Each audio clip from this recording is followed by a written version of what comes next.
Hi, everyone. Welcome to the show. And today we have Divya Gupta. She is a holistic nutritionist who specializes in gut health and hormones. And today we're going to be discussing the liver and the gallbladder connection to the thyroid. We're going to get into all of that. So before we begin, Divya, could you give us a quick bio on your journey and how you became a holistic nutritionist? Absolutely. First of all, thank you, Kat, for having me on your podcast. And I'm so excited and grateful and honored to be here. Yes, as you said in my intro, I'm a functional holistic nutritionist and I help, busy corporate, motivated corporate crusaders who are tired of conventional approaches and are looking for, solutions, and for life beyond their parents. We all deal with aging parents and things start falling apart with personalized solutions so they can really start living life on their terms. And the reason I'm so passionate about this and how I got into this whole field is, first of all, I'm a very stereotypical Indian where we're either doctors, engineers, or lawyers. So I did go the computer science engineering route. And I came to the US, gosh, almost 20 years ago for my master's. So what I'm like, totally doing completely different. And I came to this country, and again, I started working in corporate America. I was working for a top four consulting firm and climbing that corporate ladder. And from a outside perspective, financial perspective, things were going really well. But what got me into this field and to really do a 180 degrees or 360 to change it around is during my own health challenges. So when I was 20 years old, I was still in India at this point. I had my gallbladder removed. And gosh, Kat, I don't remember a lot of things when I was 20. That was a long time ago. But I clearly remember, and I can still, when I think of it, I can like PTSD. I can still remember the bouts of pain I was dealing with. And it just started very randomly to a seemingly healthy, 20-year-old, not overweight, no other health issues going on. Just out of nowhere, I was in so much pain, and it went on for some time. Night after night. I'm very confused. I thought, oh, it's just gas, or I ate something funny that day. Just I would just be, pacing the room when I those gallbladder attacks. Now I'm calling it. At that point, I didn't know because nothing else would work. Like if I would sit, it would make the pain worse. If I lie down, it would make the pain worse. So all that worked was pacing the room. So if anybody has been through it, would probably know what I'm talking about. And over time, things just kept getting worse until finally we got to the doctor. They've we tried different medication, nothing worked. They did an ultrasound and they're like, oh, you have gallstones. For a sense, I was a little relieved. Okay, at least and we know what it is. And but at that point, I didn't know what a gallbladder's role was, what it did. I just, please get me out of this pain. And I've been through childbirth at this point, and I can tell you now, Kat, that I will take childbirth any day over the gallbladder pain. And it because at one point it got so intense, I was like, I was remember crying to my mom, and I'm like, I just kill me right now. Like I couldn't take it. It was really horrendous. But as we went through the conventional route, the doctor said, oh, we can take it out, and it'll be fine. There are stones, we can take it out, and you'll be fine.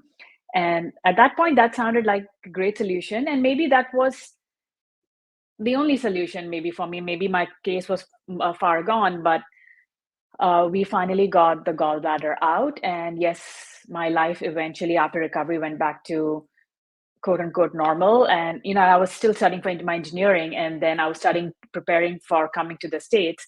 And I came to the States, and you think all's good, right? But as we'll get into the topic today, when, you have a thyroid dysregulation, it's just like the tip of the iceberg. What's going on underneath are these different systems that start dysregulating, and gallbladder plays a huge role. And fast forward a few years, I am in a new country, new environment, more stress, right? I went to an Ivy League school, and the competition is high. You want that internship, you want that the job, you don't want to go back, you're on a visa, so you're working towards that. And life keeps, and new food, I should say, I was the portion sizes, I don't know if any immigrants you come, the portion sizes where I'm like, this food is sufficient for the next 3 days. But slowly, eventually, I was able to consume all of it then when we would eat, and I was eating out most meals, right? I was studying. But fast forward a few years, I got the Hashimoto's diagnosis, which is an autoimmune condition that leads to hypothyroidism. And I was young. I was still in my early 20s at that point, just a few years now. I'm just connecting the dots for everyone. The gallbladder removal was 24, 5, around that, 24, 25, things are a little fuzzy, get a Hashimoto's diagnosis. And then the doctor, even then, again, I want to say I was lucky. Maybe I got diagnosed quite early, because people go, it's on average, it can take 10 years for somebody to get a diagnosis. So, I'm still trying to be looking at the glass half full. I got a diagnosis, but the conventional route, here's a medication, Synthroid. I was put on Synthroid. And I was dealing with a lot of hypothyroidism symptoms as well. In retrospect, when I was thinking, for me, weight gain, which is very normal in hypothyroidism because your metabolism slows down.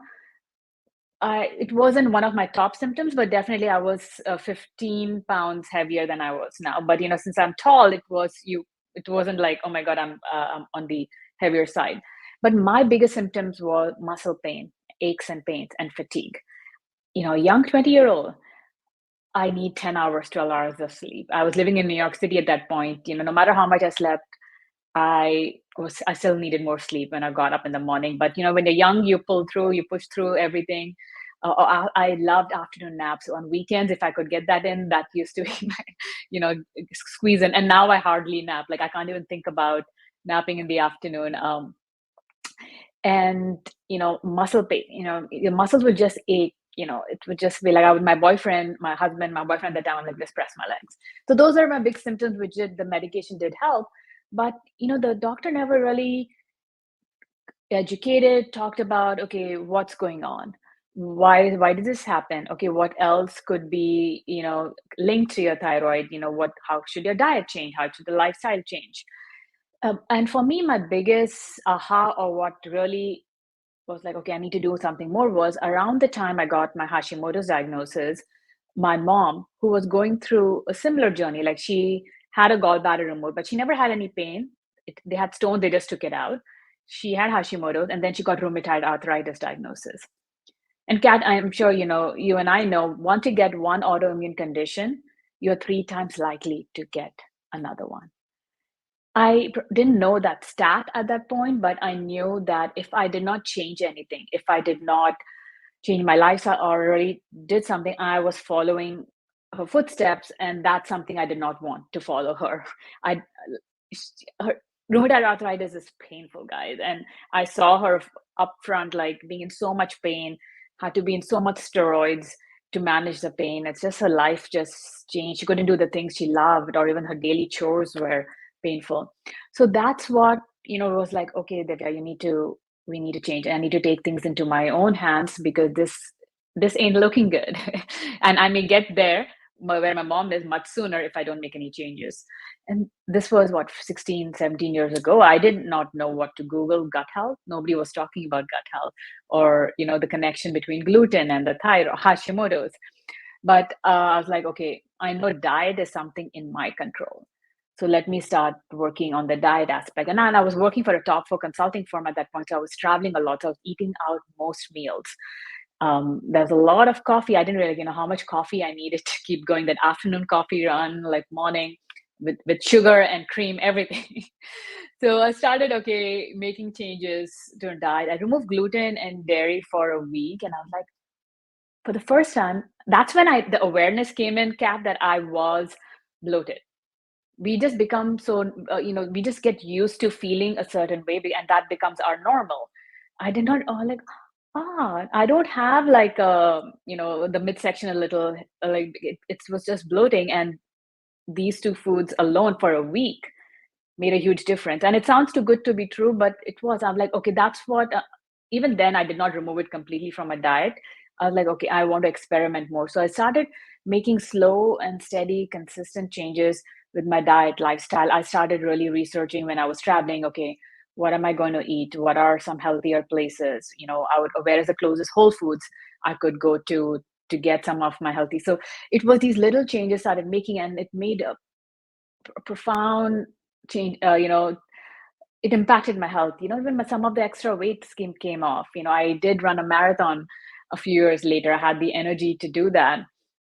And not everyone who goes through my route goes, goes through this journey, but I just fell in love with this. I'm like, there has to be more. There's more that I don't know. And never in a million years I thought that, oh, I could completely switch careers. But, universe has a funny way of making things happen. As I said, my job was, I was living the dream, like the American dream, but somewhere inside it, I just knew that I wasn't happy. Like, it wasn't something that I wanted to do long term. I could see myself retiring with that. Uh, and I'm like, okay, like I found a school to go study nutrition. And I'm like, oh yeah, that could be great. I could just to learn more for myself, for my family's health and influence that. I went back to school while I was working and became a nutrition consultant.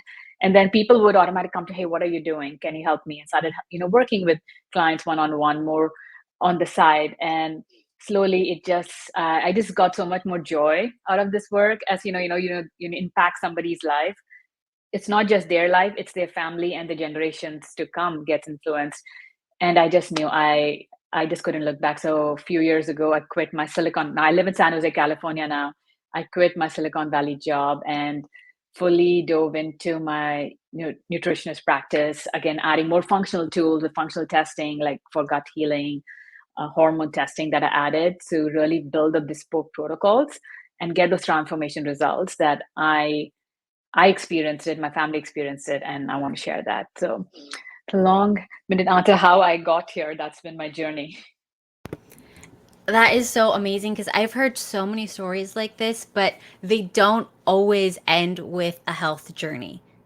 Sometimes they just stop where I guess this is how my life is going to be Mm, now. I guess I'm going to be on these medications. I guess I'm going to be bloated. It's in my family. There's nothing I can do. And then they just kind of just, that's it. That's where it ends. They're like, this is it yeah, now. It's part of being old or something.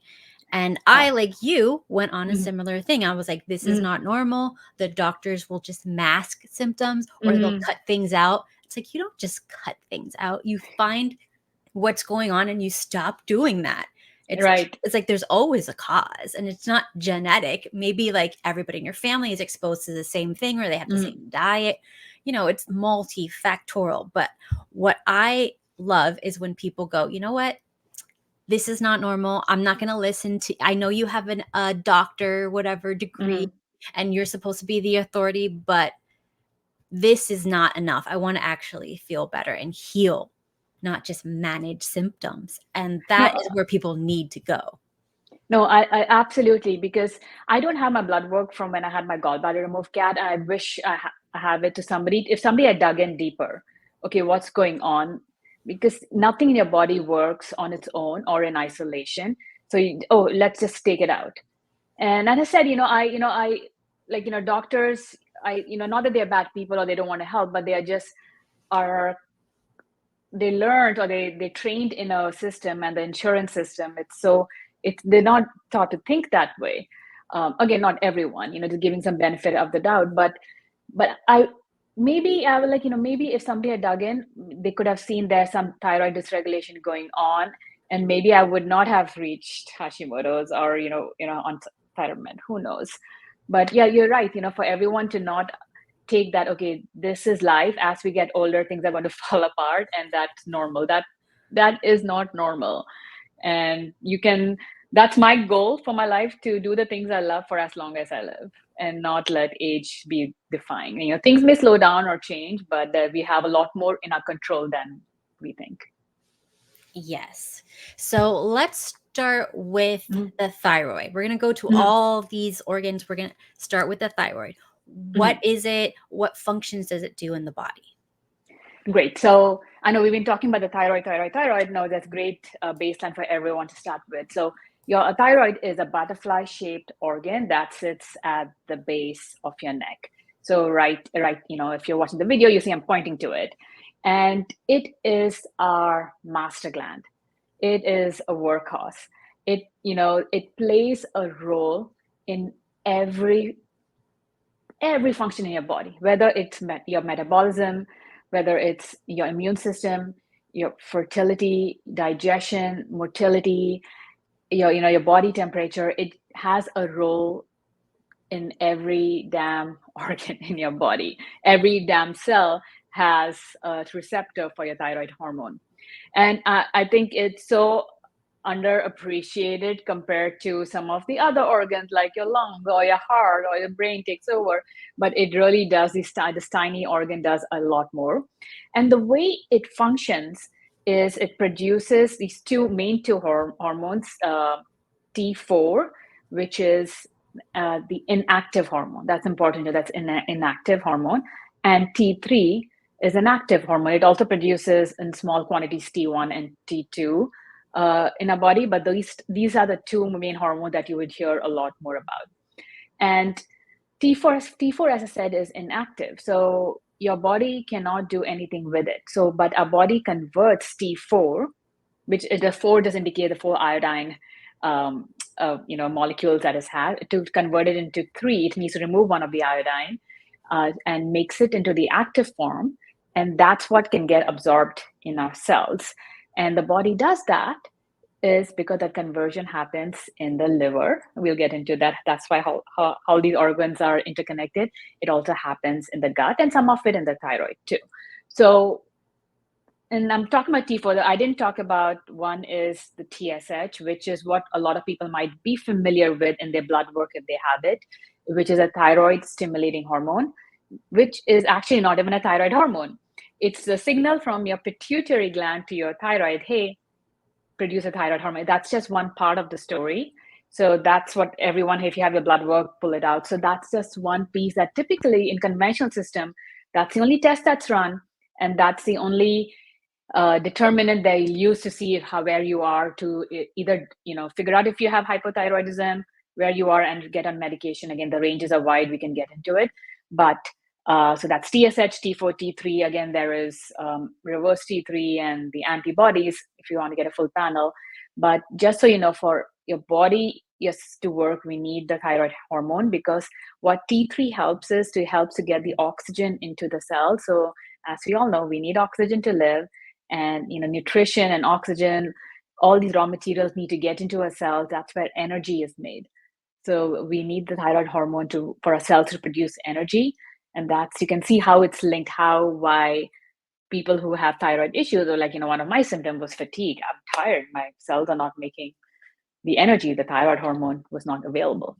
So that's like a 50,000 foot view of what a thyroid is. And for the thyroid and the gut connection, how does that come into play? Yeah, so Hippocrates said, 2,000 more years ago, all diseases begin in the gut. And one of my favorite pediatrician, Dr. Elissa Song, she's a more integrative functional medicine. I interviewed her for my summit earlier this year. And she said, let's be positive. All health begins in the gut. So I've been using her, quoting her. So health begins in the gut. So, if I take a step back, when everyone is now very familiar with, okay, gut health, we're talking about it. And as I said in my intro, like 15, 16 years ago, I didn't know what gut health is. So and when we talk about gut, everyone just points to the general abdomen area, right? So for everyone, your gut is a hollow tube from your mouth all the way to your anus. It's this is how you interface with the outside world, right? You eat your food, you chew it, it has to go through the digestive tract, and digestion needs to take place, nutrients need to be absorbed. So that is your gut. And what is autoimmunity, right? I want to bring in that factor too. So autoimmunity is when your immune system sort of loses the differentiation between self and non-self. Because the immune system is very intelligent for the most part, but sometimes it's blind. It's going after antibodies. right? And it can, start attacking things that, they think it's foreign, it's not belongs to self. It, on from its perspective, it's doing the right thing, protecting us. But in the process, because it's going after the antibodies or the molecular structure, right? Or this looks like this weird like shape, and then it starts attacking different organs in our body that looked similar in structure. So that's what molecular mimicry comes into place, and that's what can lead to autoimmune disease. And that could be, in my case, Hashimoto's, where when those antibodies looked very similar in structure to to your thyroid, it started attacking your thyroid, and it damages the tissue, which leads to hypothyroidism. But it can be, rheumatoid arthritis, which goes into your joints. It could be Crohn's, which is more digestive related. And there's so many different autoimmune conditions out there. So that's what autoimmune condition is. So again, and any autoimmune condition begins in the gut. So that gut wall, that our food passes through, is only a one cell wall thick. It's very thin and it's semi-permeable, and that's how it's supposed to be, because it's supposed to let nutrients into the bloodstream, but keep anything that's solid or bigger molecules within intact, so that we can excrete it out as it goes through the small intestine, your large intestine, and get things out. Over time, what happens, well, it could be due to toxins, the inflammation, blood sugar imbalances, oxidative stress, food sensitivities that we create over time, start widening the cell wall, and which is really, and start, maybe think of it like holes in there. Now things are getting through into the bloodstream that's not supposed to be there, and that is what it's called a leaky gut. Now your gut is leaking, and that's what create the antibodies of for different it could be Hashimoto's or something else, and that leads to autoimmune. So again, high level overview of the gut, right? So the thyroid and the gut connection, they are for everyone, every system in a body, organ in a body, are interconnected. It's just beautiful. Our body is so complex and it works beautifully well together. And they also don't perform a single function. Everything in the body has, they're very multifaceted organs. They all do different multiple functions for us. So you think about, as I said, your thyroid, it plays a role in digestion, it plays a role in your immune health, and a whole host of everything. And it's like a synergistic symbiotic relationship.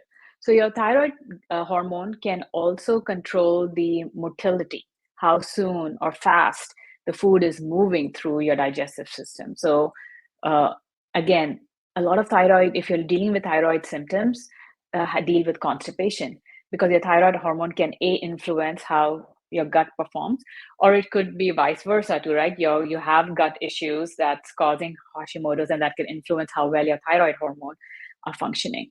So the second is, if you go back, I talked about there are two hormones, right? T4 and T3. T4 is inactive and T3 is active. And our body needs to convert T4 into T3, the active form that our cells can use. And a part of that conversion also happens in the gut. So our gut produces an enzyme based on the food we eat, and we have microorganisms, this diverse flora and fauna in our bacteria, fungus, viruses that help digest our food, produce some enzyme that helps with the conversion. Now, if our gut health is compromised and not optimized, you can see that now how your conversion can be influenced. So you maybe your TSH looks fine, maybe your T4 is fine, but you're still dealing with a lot of symptoms. It could be because that conversion is not happening. So that's where the gut comes into play as well.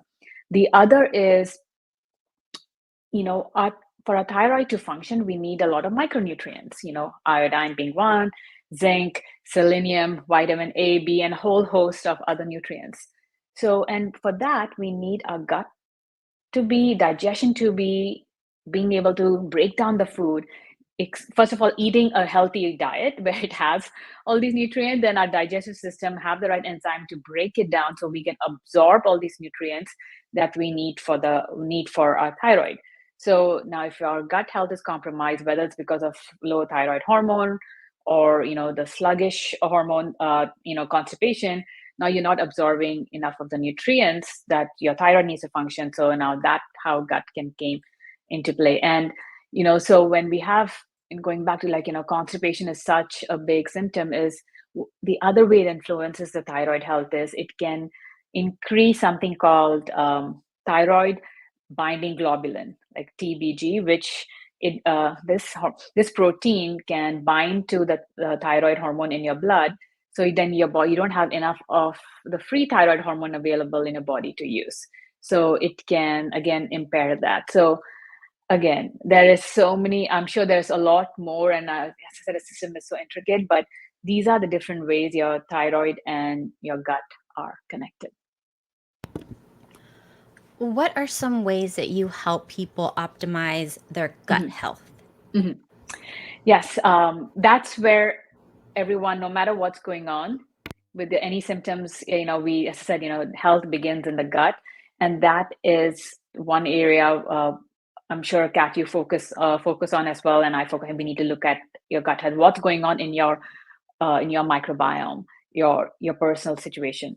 So the way we get started with is, doing a stool test, a GI map stool test, which I've run on myself as well, and it's you get such helpful information in terms of not just whether you have certain bacteria growing or not enough, but it also quantifies the information, how much of it, because we don't want too much of a good thing can be not very helpful as well. So first, running the stool test can give, okay, if there is bad bacteria growing, if there's inflammation in the gut, how are your digestive markers, if you have parasites or worms or candida overgrowth, what is your gut inflammation marker? So having that information, and because it's very unique to a person, is the first place I start. And it goes hand in hand with a food sensitivity test. And food sensitivity is very different from food allergy. Food allergy, if you have an allergy to a food, you'll immediately react to it. Even if you are, if some people are very sensitive, even if you smell it or if you are in that environment, you may break out into hives. But food sensitivity is when over time, when I talked about that leaky gut, is now things are getting through that's not supposed to, and your gut starts getting irritated. You start reacting to healthy foods or food that you were not allergic to, that your body starts or putting up start attacking it. And it can be a low grade inflammation. It doesn't have to be, you may not even feel that you have anything going on, but because some of the sensitivity reaction could be even 3 days after you consume it. And it is, it's not um, allergies are more IgE related, the way it reacts, but we have different mechanisms in our body, how our white blood cells react to it. So doing a food sensitivity test helps to, really figure out, okay, what are some trigger foods that we need, the body is right now not liking it, so we can reduce that inflammation load in the gut. So that's the first place I start, by running these two tests and building a very bespoke protocol for the client of how to optimize gut health. Again, that looks different for everyone based on what's going on. But apart from removing these trigger foods, it's going back to the basics of cleaning up, removing processed foods from your diet. The additives and chemicals in our food. Even if we are doing our best to eat, a lot of my clients, oh, I eat healthy, I eat organic, but they may be buying frozen meals because it's just the nature of our busy modern lifestyle. Hey, learn to read the ingredients. What is that monosodium? What, I can't pronounce a lot of these words. And these natural flavors, there's nothing natural. So cleaning up the diet, eating a real whole foods diet, less processed. So you're reducing your exposure to toxins, because toxins, as we know, we are exposed to it. Even if we go live in a jungle right now, I'm sure we are not going to be devoid of toxins, because it's in the air, it's in the water, it's in our soil at this point. And US imports like number of different chemicals each year, and that's in the air, that's not been tested. So how can we reduce the toxic burden in our body? So one place that we can control is food, and then also is water. Our tap water is contaminated. Please everyone go to the environmental working group of water. There's a database, put in your zip code and see what's in your tap water. So please stop drinking tap water. Getting a good filtration system, getting the electrolytes, mineral rebalanced for folks. And managing exercising is great for the gut health too, right? Movement, motility is good, stress management. So there's so many different aspects that go in, but those are, I want to say, my pillars with, using functional testing to really help people optimize digestion. And first and foremost, you need to be going to the bathroom 1 to 3 times a day. We talk a lot about bowel movements with my clients, because if you're not going to the bathroom, if you're not clearing everything, you're just a breeding ground for toxins and bacteria to live. So making sure that motility comes back and you start supporting that, whether it's with some supplements in the beginning, like even aloe juice can be helpful, or raw beets. There are a lot of easy over-the-counter natural ways to start supporting that, unless some people need more help there. Again, that's what individuality and personalization comes in. So one thing that I found that helps me is I Mm-hmm. take like Mm-hmm. bile salts or whatever, or Right. Tudka or something like that when I'm going to Right. eat something, just to make sure that I have, Mm-hmm. the bile going. And Mm-hmm. also I don't drink water with my food unless like I'm choking or something. And Mm-hmm. people get wild. They're like, you have to drink. And all my friends, they will drink tons and tons of cold ice water with their food, like a bite and then 5 gulps of ice Oh water. my And I'm God. just like, how are you going to digest? And I Mm-hmm. think that's very cultural in America. Mm-hmm. Everybody makes fun of us in Europe for like our big things of water that we take, and we're constantly drinking water. It's so crazy. So, what do you tell people when they're like drinking tons of water with food and maybe they have some bile issues? Yeah. No, no, great. Simple, something that's so simple and everyone can start with, and great points. If you drink a ton of water while you're eating, you are diluting your digestive juices in your stomach. And we need the digestive enzyme in the right concentration and, level available so it can break down our food.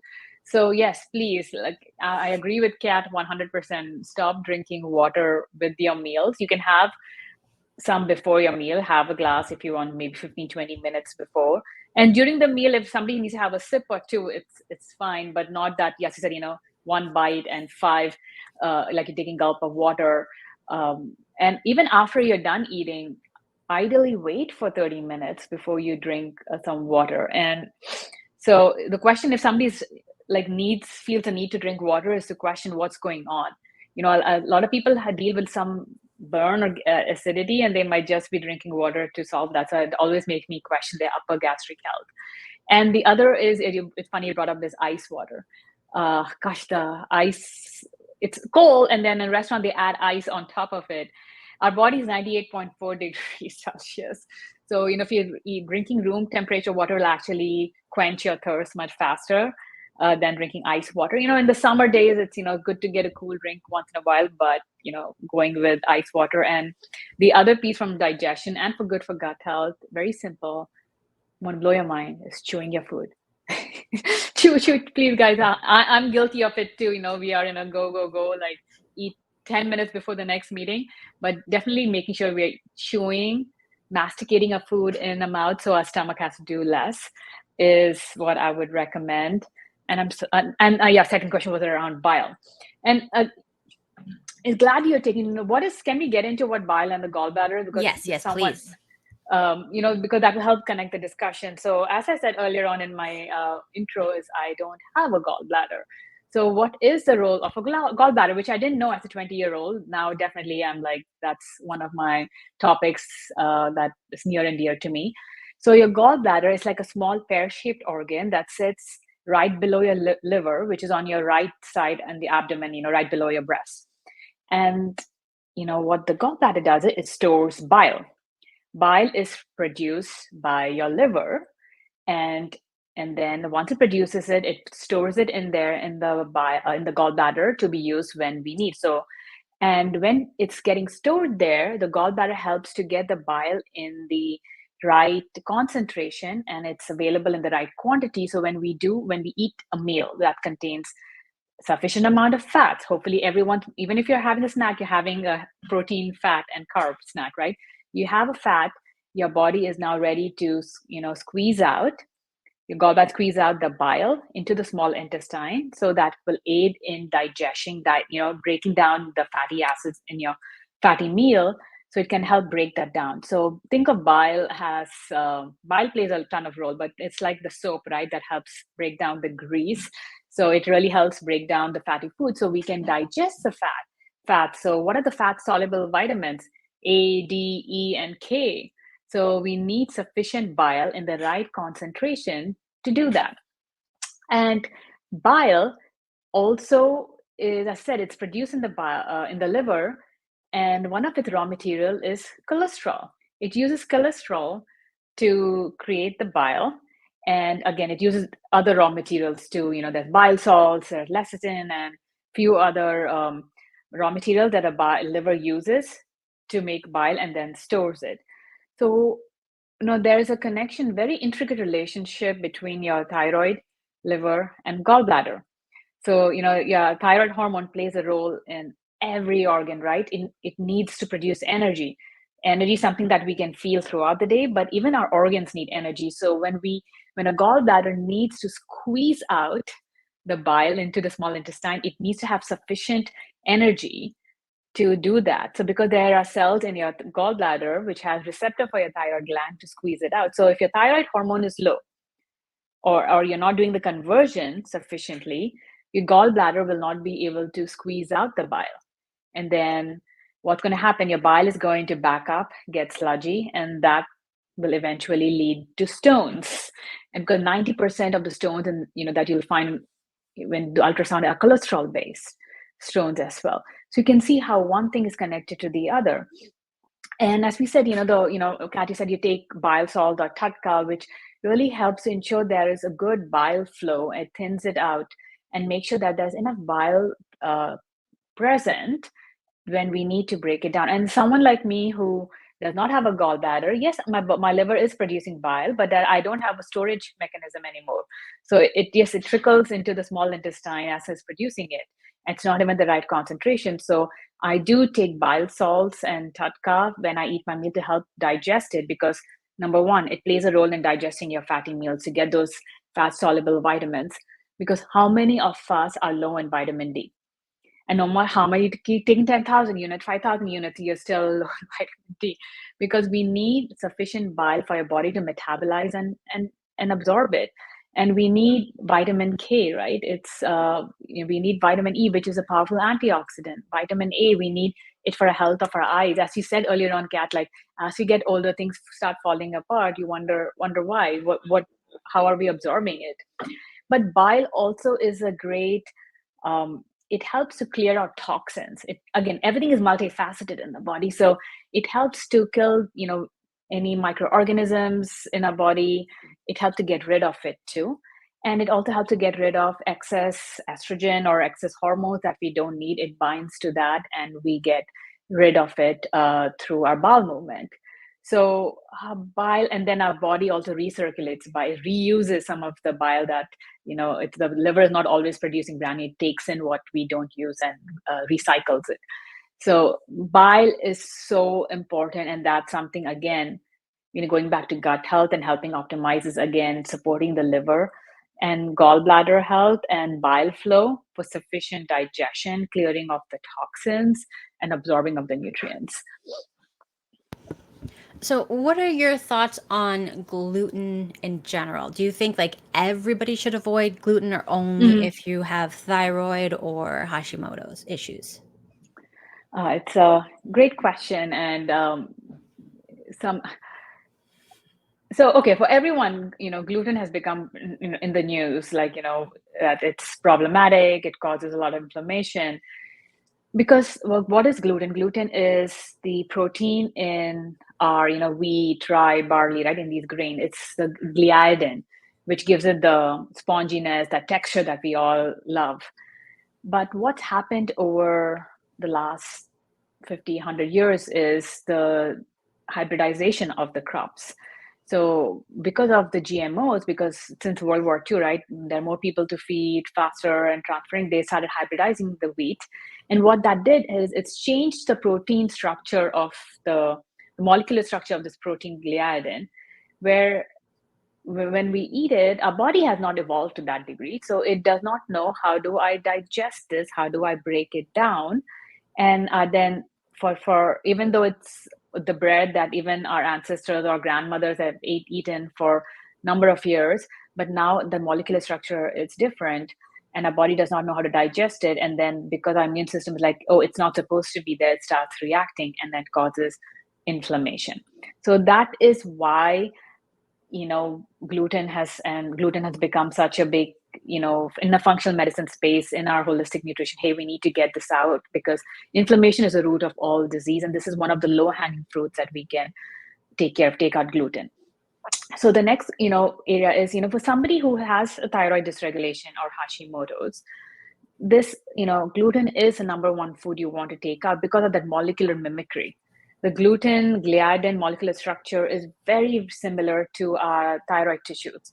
So when our body starts attacking this gluten molecule, which it thinks shouldn't be there, it also starts attacking our thyroid. So definitely, if you do have thyroid issues, Hashimoto's, you definitely do want to take out gluten out of your diet. And even if you don't have a Hashimoto, but if you do have any other autoimmune condition, because inflammation is at the root, I would still recommend taking it out. For most clients who come in to work with me are dealing with an autoimmune condition or thyroid for sure, or even something else. So gluten is the first food we take out. My other issue is for everyone is, apart, even if you don't have gluten sensitivity, right? It could be the glyphosate, especially in the US, that is sprayed on during the harvest time to speed up the harvest. The weed killer that's added, you're consuming that, and that alone can cause havoc over time and really change the terrain of your gut and the microbiome, and you'll have a host of issues. So that's the other challenge with gluten, especially in the US. It's not the same what it used to be hundreds of years ago. And I know a lot of people, like, when they travel to Europe, they seem to do fine because there are definitely better laws in terms of what's in the US. A lot of the chemicals that are not allowed there, that's allowed here. Me included, when when I've traveled to Europe, I have indulged a bit. Even though I have a thyroid condition, I've worked for a long time to optimize my health, but I'm not perfect. When I'm traveling, I do want to enjoy some of the meals, and I would do enjoy some gluten when I travel to Europe, and it doesn't make me feel bloated like here. If I do, I immediately feel bloated and I don't feel good. So that's the take on gluten and why we want to avoid it.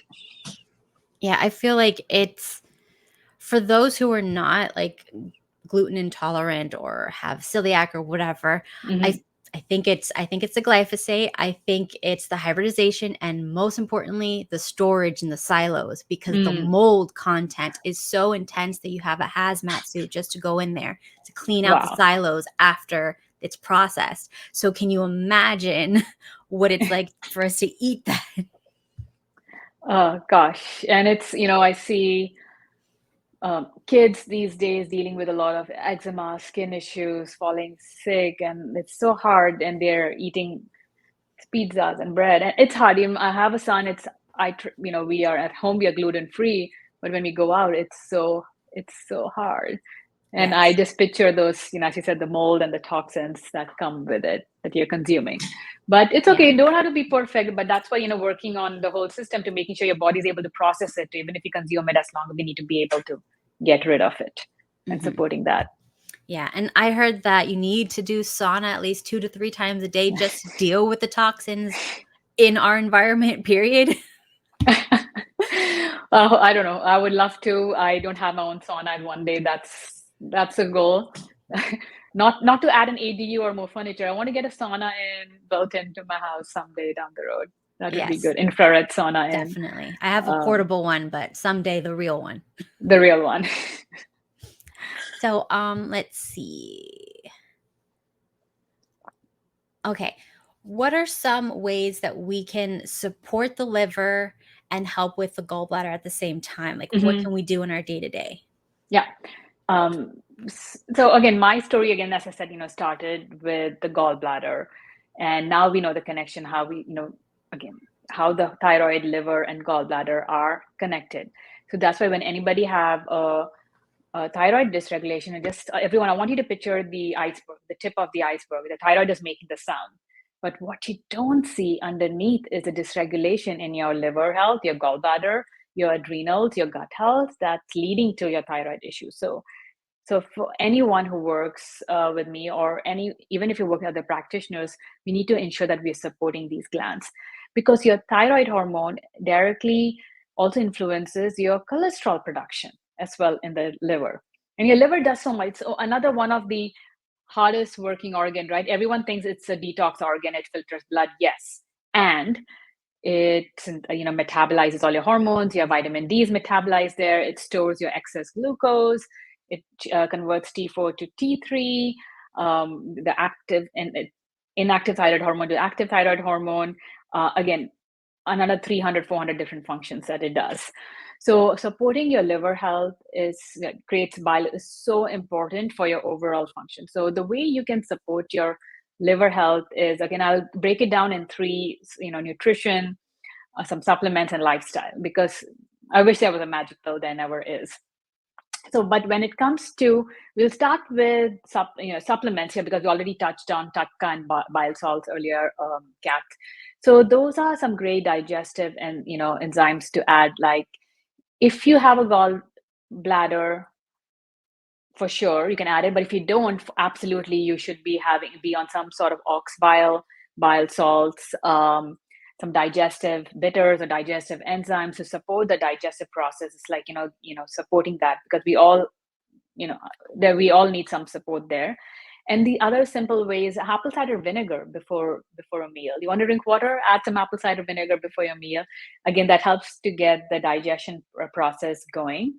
And the other supplements that can be supportive, if you don't have a gallbladder, and to support liver health, is milk thistle tea, dandelion tea. These are, just think, when you think of liver, think of bitters. That's what the liver likes. So having those maybe in different tinctures, different teas, or even ginger tea, turmeric tea, they are bitter. So they're really very supportive for the liver, and, make sure it detoxifies. When it comes to food and nutrition to support the liver, you have to, again, thinking of the bitter foods.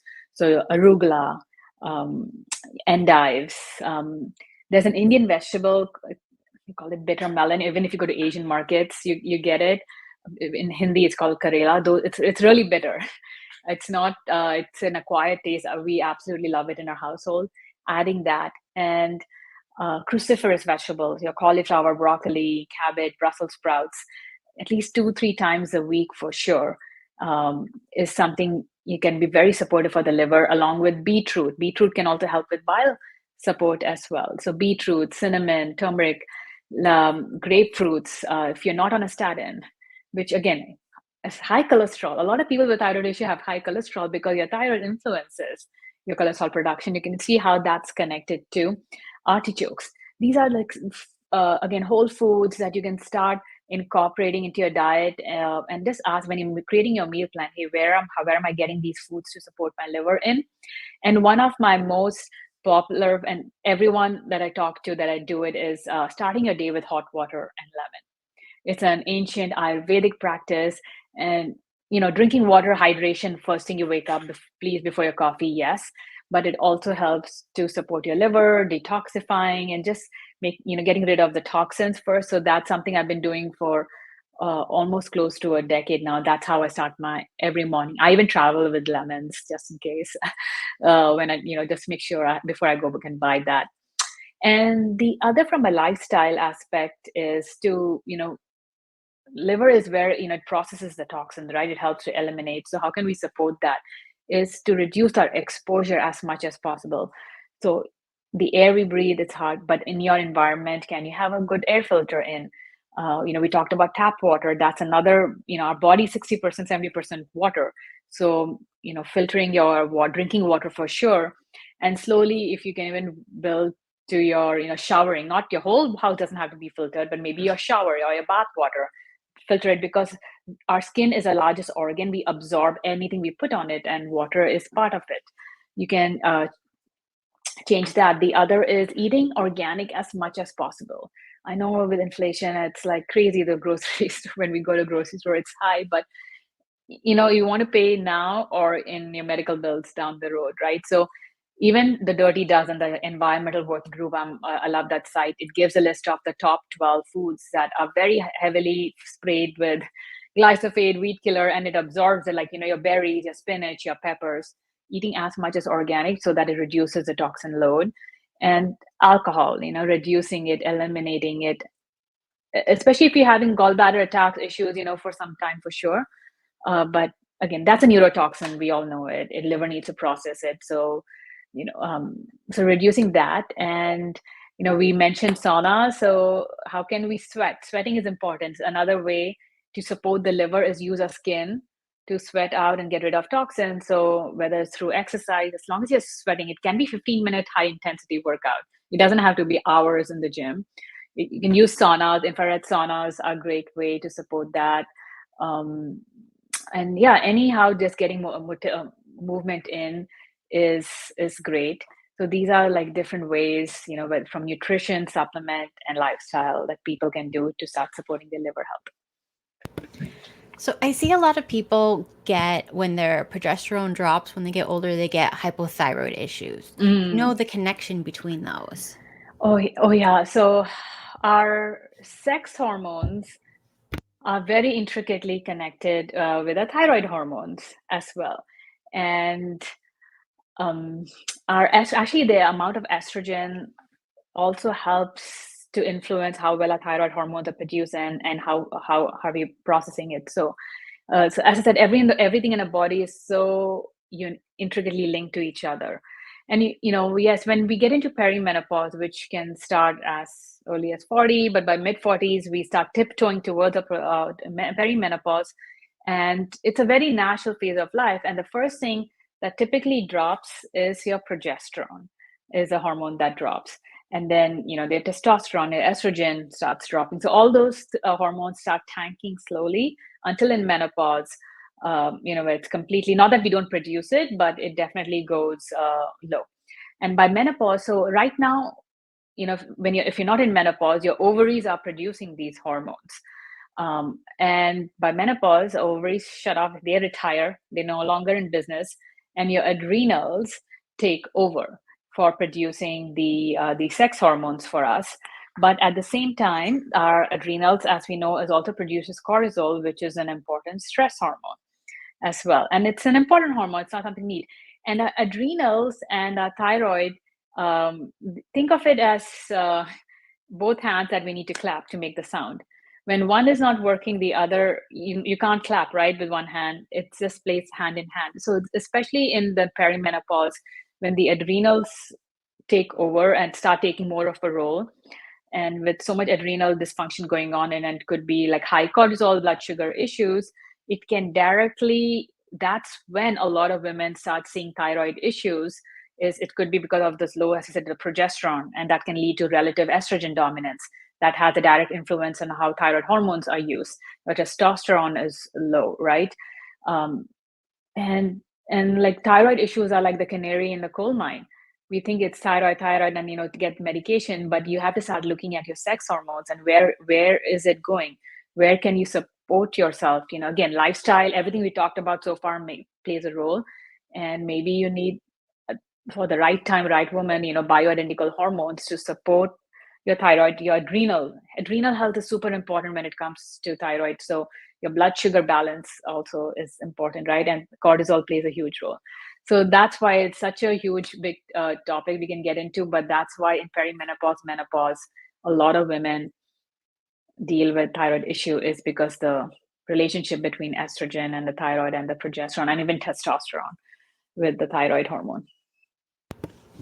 And what are your thoughts on histamine intolerance? Because I found out that I have histamine intolerance, Hmm. especially like the week before my period. I get super Hmm. histamine intolerant. Yeah. And yeah, and like I know like there's a progesterone connection to that. So I couldn't do things like apple cider vinegar and, Yeah. fermented stuff like that. I will not say I'm an expert here, Kat, so I will not be able to dive in too deep here. But yes, histamines, there are certain, again, these histamines are natural, like one of the uh, weapons in our white blood cells that it releases, right? And we not all histamines are bad. We need some histamines to do what it needs to. But yes, some people can be a lot more sensitive to histamines, and certain foods are definitely high in histamines, and then you can start reacting to it. So again, goes into your immune system. Why is your immune system reacting to these histamines? What does your gut health look like? Is there a leaky gut going on that could be reactive too? So I will leave it at, because I don't want to say something that's not appropriate, but I know there's a whole connection to, mast cell reacting. And that's why the stool testing is also can be a great place to see if there are certain bacteria that produces histamine, when they, produces a lot of histamine. So definitely when I see that in the test results, and, reducing the histamine load could be a good strategy to begin with, but then is to heal the gut so your body stops reacting. It's always, for me, the question is, why is the body doing that? So it'll be, we can talk offline why, you said a week before your period that you find you're reacting to histamine. So it could be all these sex hormones and your immune health, and could be going on. It'll be interesting to investigate that further. Yes. So the other thing is, what are your okay, talk to us about your comprehensive hypothyroidism labs. Like, how Mhm. can people work with you? How are your labs going to be different? Yeah. So, getting a full, everyone should get a full thyroid panel. If you even have an inkling of that there's thyroid condition going, it's not just a TSH. Typical conventional system will just run the TSH, and even the ranges are wide. So there's something called standard ranges, but we want to be optimal. So the way standard ranges are created is in, if you're going to measure sick population, definitely the ranges are going to be wide, and then you do a standard deviation, and then the range is super wide. So for, I think, standard range for TSH, the high end could be as high as 4.5. Earlier it used to be 5, now they reduced it to 4.5, which is pretty wide. So you want it to be the optimal range for TSH will be much more narrower, between 1 and 2, or 1 to 2.5 in certain labs. So that's where you want to be. So that's the difference between standard and optimal ranges. So you want to get a full thyroid panel, and especially I would, if you have had gallbladder issues or gallbladder attacks, or pain or liver health, get a full thyroid panel to see where it is, to catch things earlier on, before it's too late, because you can have issues even if you have subclinical hypothyroidism. And subclinical hypothyroidism is, you don't have to be outside of the ranges. You can be in the top end or in the lower end of the range, still within the range, but you may have a lot of the symptoms. So TSH is number one. So there is 6. Then number 2 is getting a free T4. So free T4 is the inactive hormone that your thyroid hormone produces, and that's what 70 to 80% of what it produces as well.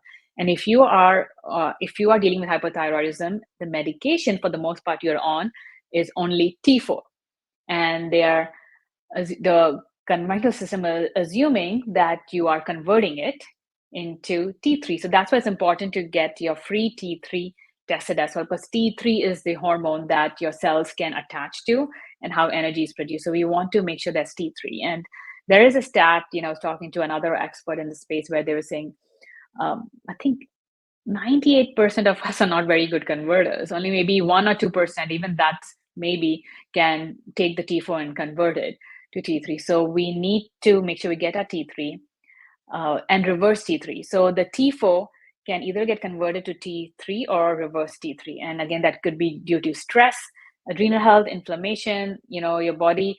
And there's a time and place when we're going through chronic stress, whether it's a short period of time, your body's full attention is to solving, what's going on in your, maybe you're dealing with pneumonia or something like short term, right? So it does not want to spend its energy converting to T3, so it will do reverse T3, but that's only for a short period of time. But what happens with constant chronic stress that a body, and the adrenal health we talked about, is converting into reverse T3, and that could be an issue. You could have good free TSH, good T4, good T3, and or it's the reverse T3 is too high, and that's a problem. So we talked about TSH, T4, T3, reverse T3, and then the antibodies, TPO and TPG, that you want to get. Those are the two thyroid antibodies that can, especially if you have Hashimoto's, you want to rule that out. And again, I'm forgetting the antibodies. If you have hyperthyroidism, that's a whole different, where you have too much of the hormone. And these are the labs that and what the standard and optimal ranges is something that everyone can find. I have a free e-guide for everyone listening. They can go to my website, divyagupta.net, and go grab this guide from there, where I also list all the different symptoms you deal with hypothyroidism, because as it plays a role in every damn organ in the body, the symptoms can be different. Fatigue, low energy, muscle. Those are the top. But everyone deal with weight gain. But there are others too, right? I had a lot of muscle aches, neck pain. It could be hair loss. That's another one that comes up with hypothyroidism. Losing the outer thirds of your eyebrow, carpal tunnel. Nobody would have guessed that. That could be related. So there's a list of symptoms and these labs with their optimal ranges listed in that guide. Awesome. So I'm going to put all your links in the show notes so everybody can go and check you out and work with you. And is there anything else you'd like to leave our audience with before we go? Gosh, I always think of this question. First of all, Kat, you're doing such a great job bringing so many experts, different voices, different opinions, right? And that just says that what works for one may not work for somebody else, and we are all different, unique. But I'm sure one of consistency that what I tell everyone is start from making some basic changes one at a time. You don't have to overhaul your life. And sometimes it can feel so overwhelming. Oh my God, I need to now change the air filter, change the food I eat organic, and you can feel paralyzed and not do anything. So Rome wasn't built in a day. So you can start one by one. So that would be my advice that I leave everyone with is start making one change that you can do it and stay consistent with it. And then you can stack different habits one on top of the other. And I experienced it, I didn't get here overnight. It's been decades long of putting in the work and making changes where it becomes part of my identity. I am somebody who doesn't eat gluten. I'm somebody who wakes up and have hot water and lemon. And so it's just stacking, and it will make your body is your friend, not your enemy. It wants to work for you, not against you. So just applying anything that resonated today, applying those changes. And I would say, get help. We all need experts. We all need a team of people that can help, right? We cannot be the expert of everything, going through Google and trying to figure out what needs to be done. You can get somewhere, like me, take 10, 15 years, or you can get somewhere faster. So hire the help expert, whether it's Kat, myself, or anyone, to see what can really optimize. So we have done the work, we've done the research, so so you don't have to put in that work. That's what I will leave everyone with today. Well, thank you so much for your time, and this was great. Thank you so much, Kat, for having me again, and so excited for this episode to air.